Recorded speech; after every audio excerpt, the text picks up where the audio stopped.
మీరు ఆ ప్రాంతాన్ని మీరేం చెప్పి అడిగిర్రు 45,000 ఉద్యోగాలు ఇస్తామన్నారు, ఫ్యాక్టరీ పెడతామన్నారు. మీ కాంగ్రెస్ ఏమో 6 గ్యారంటీలు 420 హామీలు అన్నది.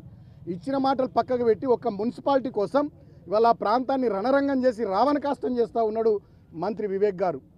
ముఖ్యమంత్రి రేవంత్ రెడ్డి డైరెక్షన్ మేరకు మంత్రి వివేక్ గారు పోలీసులందరూ కలిసి మమ్మల్ని జైల్లో పెట్టిరు. సరే, జైల్లో చాలా ఇబ్బందులు పడ్డాం. వీళ్ళకి పై అధికారుల ఆదేశాలు ఏందో కానీ దోమలు ఉన్న రూమ్లు వేసిర్రు, సకా భోజనం లేదు, నీళ్లు లేవు, నాకు గొంతు నొప్పి వచ్చింది 2 రోజులు, ట్యాబ్లెట్లు ఇచ్చే దిక్కు లేదు, చలి బాగా విపరీతమైన చలి, దుప్పట్లు ఇచ్చే పరిస్థితి లేదు. మా అడ్వకేట్ శ్రీకాంత్ నాకు బ్లాంకెట్ పంపించింది లోపల కూడా చాలా ఇబ్బందులు పెట్టిర్రు. మీరు ఇటు తిరగొద్దు అటు తిరగొద్దు, రిస్ట్రిక్షన్స్ మాకు. సరే, భరించినాం. ఇవాళకి 16 రోజులు. నేను ఇప్పుడు కోరుతా ఉన్న వివేక్ గారిని, ముఖ్యమంత్రి రేవంత్ గారిని, మీ కళ్ళు చల్లబడ్డాయా? మీ కక్ష తీరిందా? మీ కడుపు మంట చల్లారిందా? నన్ను జైల్లో పెట్టిరుగా 16 రోజులు. ఇంకా దుర్మార్గం ఏంటంటే నాకు మొన్ననే బెయిల్ రావాలి. మంచిర్యాల కోర్టు వచ్చింది, హైదరాబాద్ కోర్టు వచ్చింది, చెన్నూరు కోర్టులో నాకు బెయిల్ రావాలి. బలవంతంగా ప్రభుత్వ పెద్దలు ఒత్తిడి చేసి 5వ తేదీకి వాయిదా వేయించింది. కారణం ఏందో తెలుసా? నిన్న హోలీ, ఇవాళ నా చిన్న కొడుకు పుట్టినరోజు. ఈ 2 సందర్భాలలో నేను నా ఇంటికాడ నా కుటుంబ సభ్యులతో ఉండొద్దనే ఒక సాడిస్టిక్ ప్లెజర్, పైశాచిక ఆనందం కొద్దీ నిన్న ఇయ్యాల నన్ను జైల్లో ఉంచాలని చెప్పి 5వ తేదీకి వాయిదా వేయించారు. కానీ నేను మా అడ్వకేట్లకు సెల్యూట్ చేస్తూ ఉన్నా. మా కేసీఆర్ గారు ఎప్పటికప్పుడు మానిటర్ చేసి వారికి కూడా కృతజ్ఞతలు. మా అడ్వకేట్లు మంచిర్యాలలో కానీ, చెన్నూరులో కానీ, హైదరాబాద్లో కానీ మాకు బెయిల్ రావడానికి వాళ్ళు బాగా కృషి చేసిరు. వాళ్ళకు హృదయపూర్వకంగా కృతజ్ఞతలు. అదేవిధంగా జైల్లో ఉన్నప్పుడు నన్ను పరామర్శించడానికి పెద్దలు, పార్టీ నాయకులు, మా హరీష్ అన్న, అదేవిధంగా మా కేటీఆర్ అన్న కూడా వచ్చి నాకు ధైర్యం చెప్పారు. వారితో పాటు మాజీ మంత్రులు మా జోగు రామన్న గారు, వేముల ప్రశాంత్ రెడ్డి గారు, కొప్పులీశ్వర్ గారు, గంగుల కమలాకర్ గారు, అదేవిధంగా ఎమ్మెల్యేలు కోవ లక్ష్మక్క, మా అనిల్ జాదవ్ అన్న, కోరుట్ల ఎమ్మెల్యే సంజయ్ అన్న, అదేవిధంగా మా బావ కుత్బుల్లాపూర్ ఎమ్మెల్యే వివేక్ గౌడ్ గారు, మా సోదరుడు ఎమ్మెల్సీ షంబిపూర్ రాజు గారు, పల్లా రాజేశ్వర్ రెడ్డి గారు, అదేవిధంగా మాజీ ఎమ్మెల్యేలు మా కోనప్ప గారు, దివాకర్ రావు గారు, చిన్నయ్య గారు, మా గొంగిడి సునీత మహేందర్ రెడ్డి అక్క, అదేవిధంగా మా జాజుల సురేందర్ అన్న, ఇట్లా చాలామంది పెద్ద రాష్ట్ర స్థాయి నాయకులు కానీ, మా విద్యార్థి విభాగం సోదరులు కానీ, యూత్ విభాగం సోదరులు కానీ అందరూ వచ్చి నాకు మనోధైర్యాన్ని ఇచ్చారు. కానీ నేను ఒక్క మాట రాష్ట్ర ప్రజల్ని కూడా ఆలోచించమని కోరుతూ ఉన్నాం. మేము 10 ఏళ్ళు గవర్నమెంట్ నడిపినాం. మేము ఎన్నడూ కక్ష సాధింపు రాజకీయాలు చేయలే. మీకు ఒక ఉదాహరణ చెప్తా రాష్ట్ర ప్రజలకు. 2014లో నా మీద ఎంపీగా కాంగ్రెస్ పార్టీ నుండి వివేక్ గారు పోటీ చేసి ఓడిపోయారు. వారు ఓడిపోయిన తర్వాత వారిని పార్టీలోకి తీసుకొచ్చుకొని ప్రభుత్వ సలహాదారు ఇచ్చినాం మేము. 2018లో నా మీద చెన్నూరు ఎమ్మెల్యేగా కాంగ్రెస్ పార్టీ నుండి వెంకటేష్ నేత గారు ఓడిపోయారు. వారిని పార్టీలోకి తెచ్చుకొని 2019లో పెద్దపల్లి ఎంపీ చేసినాం. మేము కలుపుకపోయే పని చేసినాం తప్ప కక్షలు పెట్టుకొని వ్యక్తిగతంగా ఏదో చేయాలనే ఆలోచనలు మా 10 ఏళ్ల ప్రభుత్వంలో మేము చేయలే. మేము రాజకీయపరమైనటువంటి ప్రత్యర్థులుగా చూసినాం తప్ప ఇతర పార్టీల వాళ్ళని కానీ వ్యక్తిగతంగా శత్రుత్వాలు పెట్టుకోలే, శత్రువుల లెక్క చూడలే.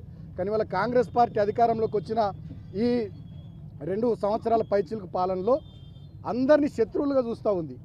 రాజకీయపరమైనటువంటి వైరుధ్యం, ప్రధాన ప్రతిపక్షం వీళ్ళు ప్రజల తరపున మాట్లాడుతున్నారు, దీన్ని మనం స్వీకరించాలి అనే ఆలోచన చేస్తలే. మేమేం మాట్లాడినా, మేమేం చేసినా మమ్మల్ని శత్రువులాగా చూసి మమ్మల్ని కేసులు పెట్టి జైళ్ళలో పెట్టియాలి, లేకపోతే దాడులు చేయాలి, లేకపోతే బెదిరియాలి, లేకపోతే ప్రజా తీర్పును తుంగలో దొక్కి వీళ్ళని ఇబ్బందులు పెట్టాలనేటటువంటి పిచ్చి ఆలోచనలు వీళ్ళు చేస్తూ ఉన్నారు. ఆనాడు ఏమన్నారు వీళ్ళు 2023 అసెంబ్లీ ఎన్నికలప్పుడు 6 గ్యారంటీలు కాదు 7వ గ్యారంటీ ప్రజాపాలన, అదేవిధంగా రాజ్యాంగబద్ధమైనటువంటి ప్రజాస్వామిక వాతావరణం కల్పిస్తాం, అది 7వ గ్యారంటీ అన్నారు. 6 గ్యారంటీలకు దిక్కు లేదు, 7వ గ్యారంటీకి దిక్కు లేదు. ఇవాళ ఎవరు ప్రశ్నిస్తే వాళ్ళ మీద కేసులు, ఎవరు మంచిగా ప్రజల గురించి మాట్లాడితే వాళ్ళ మీద కేసులు, ప్రజలు ఇచ్చినటువంటి తీర్పును కూడా తుంగలో దొక్కుతూ ఇవాళ ఇష్టం వచ్చినట్టుగా చేతులు అధికారం ఉంది కదా అని అధికారం మత్తులో అహంకారంతో ఈ ప్రభుత్వ పెద్దలు ప్రవర్తిస్తూ ఉన్నారు. దీన్ని రాష్ట్ర ప్రజలంతా కూడా గమనిస్తూ ఉన్నారు. నేను ప్రజలకు కూడా విజ్ఞప్తి చేస్తూ ఉన్నా, ఇటువంటి కాంగ్రెస్ పార్టీ మీద డెఫినెట్గా పోరాటాలకు సిద్ధమైదాం. మన హక్కుల కోసం మనకు వాళ్ళు ఇచ్చిన మాటలు 420 హామీలు కానీ, డిక్లరేషన్స్ కానీ, 6 గ్యారంటీలు కానీ, వాటి విషయంలో డెఫినెట్గా పోరాటం చేద్దాం. ప్రధాన ప్రతిపక్షంగా బీఆర్ఎస్ పార్టీ తెలంగాణ ప్రజల వెంట ఉంటుంది. నేను ఒకటే మాట ముఖ్యమంత్రి రేవంత్ రెడ్డి గారిని, మంత్రి వివేక్ గారిని కోరుతూ ఉన్నా. ఇక నన్ను జైల్లో పెట్టిరు 16 రోజులు, మీ కడుపు మంట చల్లారింది అనుకుంటున్నా. ఇప్పటికైనా కేతన్పల్లి ప్రజలు ఇచ్చినటువంటి తీర్పును గౌరవించి ఆ ఎన్నిక సజావుగా, చైర్పర్సన్ ఎన్నిక సజావుగా జరగడానికి మంత్రి గారు కానీ, ముఖ్యమంత్రి గారు కానీ సహకరించాలని కోరుతూ ఉన్నా. అంత దుర్మార్గాలు జరుగుతూ ఉంటే ఎలక్షన్ కమిషన్ ఏం చేస్తుందో కూడా అర్థమవుతలేదు. స్టేట్ ఎలక్షన్ కమిషన్ కూడా ఏం చేస్తుందో అర్థమవుతలేదు. నేను ఇవాళ డిమాండ్ చేస్తూ ఉన్న స్టేట్ ఎలక్షన్ కమిషన్ను 17వ తేదీ నాడు క్యాతన్పల్లి మున్సిపల్ కౌన్సిల్ హాల్లో దుశ్శాసన పర్వం జరిగింది. ఆ వీడియో ఫుటేజ్ దయచేసి బయట పెట్టాలని చెప్పి నేను స్టేట్ ఎలక్షన్ కమిషన్ కూడా డిమాండ్ చేస్తూ ఉన్నా. ఫేర్గా మళ్ళీ ఒక డేట్ ఇచ్చి ఎలక్షన్ జరిగేటట్టుగా, వీలైనంత తొందరలో చైర్పర్సన్ వైస్ చైర్మన్ ఎన్నిక జరిగేటట్టుగా, ప్రజా తీర్పు ప్రకారం అక్కడ మాకు చైర్మన్ వైస్ చైర్మన్ వచ్చేటట్టుగా స్టేట్ ఎలక్షన్ కమిషన్ ప్రశాంతమైనటువంటి వాతావరణంలో ఎన్నిక జరిపించాలని డిమాండ్ చేస్తూ, ఇన్ని రోజులుగా నేను జైల్లో ఉన్నప్పుడు కూడా నాకు సహకరించినటువంటి వాస్తవాలన్నింటినీ ప్రజల్లోకి తీసుకొచ్చిన మీడియాకు కూడా హృదయపూర్వకంగా నేను కృతజ్ఞతలు తెలియజేస్తూ, మా బీఆర్ఎస్ సోషల్ మీడియా వారియర్స్ రాష్ట్ర వ్యాప్తంగా కూడా ఇక్కడ జరిగినటువంటి అన్యాయం కానీ, మా విషయంలో చేసినటువంటి దుర్మార్గాలు, కాంగ్రెస్ ప్రభుత్వం మంత్రి వివేక్ చేసినటువంటి వాటిని ప్రజల దృష్టికి ఎప్పటికప్పుడు తీసుకొచ్చిన బీఆర్ఎస్ పార్టీ సోషల్ మీడియా వారియర్స్కి, నాకు అండగా ఉన్నటువంటి మా పార్టీ నాయకులకు, అదేవిధంగా విద్యార్థి విభాగం, యువజన విభాగం సోదరులకు, మా మాజీ ఎమ్మెల్యేలకు, మాజీ మంత్రులకు, ముఖ్యంగా మా పార్టీ పెద్దలు కేసీఆర్ గారు నాకు బెయిల్ రావాలని ఎప్పటికప్పుడు అడ్వకేట్లతో మాట్లాడి అన్ని విషయాలు మానిటర్ చేసిన గౌరవనీయులు తెలంగాణ తొలి ముఖ్యమంత్రి కేసీఆర్ గారికి, నాకు జైలుకు వచ్చి మనోధైర్యాన్ని ఇచ్చి పార్టీ మొత్తం నీ వెంట ఉంది, అధైర్యపడకు, గట్టిగా నిలబడని చెప్పి నాకు విశ్వాసాన్ని కల్పించిన, నమ్మకాన్ని కల్పించిన మా అన్న వర్కింగ్ ప్రెసిడెంట్ కేటీఆర్ అన్నకు, మాజీ మంత్రి హరీష్ అన్నకు హృదయపూర్వకంగా కృతజ్ఞతలు తెలియజేస్తూ, ఈ సమయంలో నాకు అండగా ఉన్నటువంటి చెన్నూరు నియోజకవర్గం మా పార్టీ శ్రేణులు కానీ, అదేవిధంగా మంచిర్యాల జిల్లా పార్టీ శ్రేణులు కానీ, మరి ముఖ్యంగా ఇక్కడ స్థానిక మాజీ మంత్రి గారు, మా మాజీ ఎమ్మెల్యే మా పెద్దన్న, మళ్ళీ 100% 50-60 వేల మెజార్టీతో ఆదిలాబాద్ ఎమ్మెల్యేగా గెలిచే మా జోగు రామన్న గారు, వీళ్ళంతా పూర్తి స్థాయిలో నాకు అండగా ఉన్నారు. వారందరికీ హృదయపూర్వక కృతజ్ఞతలు.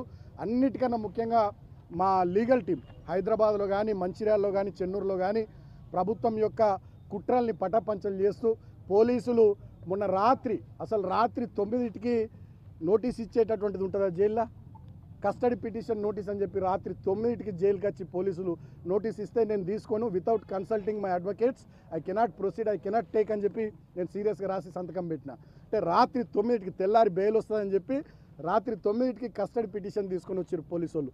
సో ఇన్ని దుర్మార్గాలు పోలీసు వాళ్ళు చేసినా ఎక్కడికక్కడ గట్టిగా నిలువరించి న్యాయం గెలిచేటట్టుగా, ధర్మం గెలిచేటట్టుగా, మాకు బెయిల్ వచ్చేటట్టుగా చేసినటువంటి మా లీగల్ టీం, మా న్యాయవాదులందరికీ హృదయపూర్వకంగా కృతజ్ఞతలు తెలియజేస్తూ, ఇంకా 3 సోదరులు మా వాళ్ళు జైల్లో ఉన్నారు. ఇంకా 12 మందికి నిన్న యాంటిసిపేటర్ బెయిల్ వచ్చింది. ఆ 4-5కి కూడా బెయిల్ తొందరగా వచ్చేటట్టుగా మా లీగల్ టీం చర్యలు తీసుకుంటుందని సహకరించిన ప్రతి ఒక్కరికి పేరు పేరున హృదయపూర్వకంగా కృతజ్ఞతలు తెలియజేస్తూ థ్యాంక్ యూ. జై తెలంగాణ, జై కేసీఆర్. రామన్న కూడా ఒకటి కట్టుడు కదా, రామన్న కూడా ఒకటి కట్టుడు కదా, కట్టుకోవాలి.